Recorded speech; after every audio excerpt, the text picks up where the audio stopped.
Američki veteran Milton Friend, jedan od 500 američkih pilota spasenih u Srbiji 1944. godine, mogao bi da bude svedok u postupku za rehabilitaciju Draže Mihajlovića.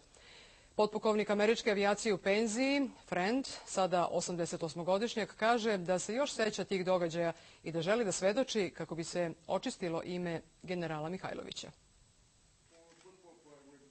Američki avijatičari danas se sećaju kako su ga na visini od 19.000 stopa napala dva nemačka Messerschmitta. Pronašli su ga seljaci za koje isprva nije znao da li su partizani ili četnici. Prema njegovoj priči, u okolini Gornjeg Milanovca 6 američkih avijatičara odvedeno je u planine, gde ih je čuvao garnizon četnika. Svima smo pričali, pokušali smo o tome da govorimo ljudima u vazduhoplovnoj jedinici, ali njima nije bilo prihvatljivo to što smo govorili. Oni nisu shvatili koliko smo pomoć dobili, kako su se ponašali četnici prema nama i kako je srpski narod bio dobar prema nama. Mi smo to forsirali i naterali smo ih da nas slušaju.